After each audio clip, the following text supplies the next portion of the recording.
চিত্রনায়ক সালমান শাহ হত্যা মামলার আসামিদের দেশ ছেড়ে পালানো ঠেকাতে ইমিগ্রেশনে চিঠি দিয়েছে পুলিশ। বাসা যাওয়ার পরে সামিরা দরজা খুলে দেয়, তারপরে ডন জাভেদ ওরা ঝাঁপিয়ে পড়ে সালমানের উপরে। এখন থেকে আপনার আমার দেখা হবে কোর্টে ডন, আপনি রেডি হয়ে আসেন। Welcome welcome. সামিরা, আপনাকে বলতে চাই, গাল গল্প না, এই যে শুরু হলো, খেলা শুরু হলো আপনার সাথে। সামিরা হক উনাকে আছে, উনাকে ধরে রিমান্ডে নিলি তো কান টানলে মাথা এসে পড়ে।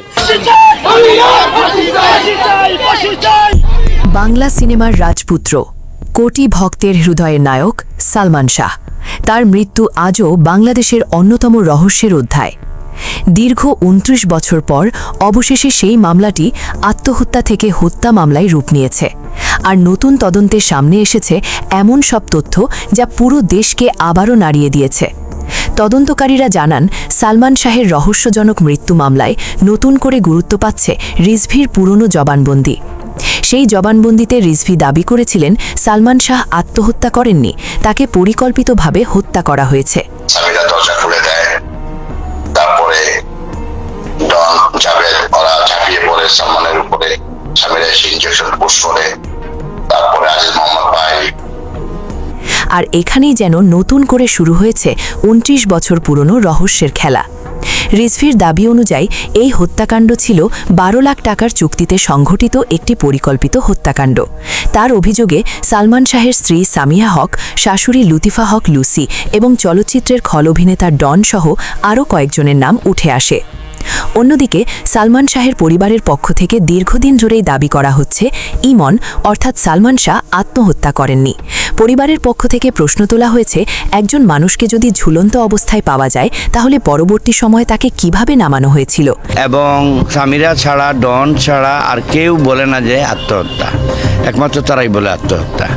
এত প্রমাণ থাকা সত্ত্বেও আমরা ২৯ বছর আমরা আইনি লড়াই লড়েছি, আমরা পরিশ্রম দিয়েছি, আল্লাহ তাআলা এটা কবুল করছেন। কেন ঘটনাস্থল এবং মৃত্যুর পরবর্তী কর্মকাণ্ড নিয়ে এত প্রশ্ন তৈরি হয়েছিল? সালমান শাহের পরিবারের সদস্যরা বলছেন, ২৯ বছর ধরে তারা আইনি লড়াই চালিয়ে গেছেন।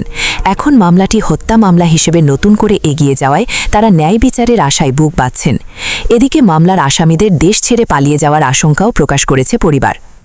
ডনকে সালমান শাহ ইমন রাখছিল তার কেয়ারটেকার হিসাবে। আস্তে আস্তে সে এখন বন্ধুত্ব দাবি করে। পিঙ্ক কালার একটা গোলাপি ইস্ত্রি করা কাপড় পরা, ঠোঁটে হালকা লিপস্টিক দেওয়া, মাথায় কাপড় দেওয়া। দাফনের সময় আসলি না কেন, জানাজায় আসলি না কেন, লাশ তাড়াতাড়ি নেওয়ার তাদের দাবি, সীমান্ত এবং বিমানবন্দরে প্রয়োজনীয় নজরদারি রাখা হোক, যাতে মামলার কোনো আসামি আইনকে এড়িয়ে দেশ ছাড়তে না পারে। পরিবারের পক্ষ থেকে এমনও বলা হয়েছে, সালমান শাহ শুধু একজন অভিনেতা ছিলেন না, তিনি ছিলেন একটি প্রজন্মের আবেগ। তার মৃত্যু শুধু একটি পরিবারের নয়, কোটি ভক্তের হৃদয় তৈরি করেছিল গভীর ক্ষত। অন্যদিকে আগের তদন্ত নিয়েও নতুন করে প্রশ্ন উঠেছে, বিশেষ করে কেন দীর্ঘদিন ধরে এই ঘটনাকে আত্মহত্যা হিসেবে দেখা হয়েছিল, সেই প্রশ্নের উত্তরও এখন খুঁজছে পরিবার।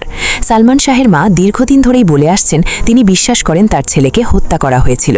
২৯ বছর পর সেই দাবি এখন আবার আদালতের সামনে। তাহলে কি এবার সত্যিই বেরিয়ে আসবে সালমান শাহের মৃত্যুর আসল রহস্য? এটি কি আত্মহত্যা ছিল নাকি পরিকল্পিত হত্যাকাণ্ড? কারো বক্তব্য, পুরনো জবানবন্দি কিংবা কোনো অভিযোগ নয়, শেষ পর্যন্ত সত্য নির্ধারণ করবে তদন্ত এবং আদালতের সিদ্ধান্ত। আর সেই সিদ্ধান্তের অপেক্ষায় আজও কোটি সালমান শাহ ভক্ত। কারণ ২৯ বছর পেরিয়ে গেলেও একটি প্রশ্নের উত্তর এখনও সবার অজানা। সেদিন আসলে কি ঘটেছিল সালমান শাহের সঙ্গে?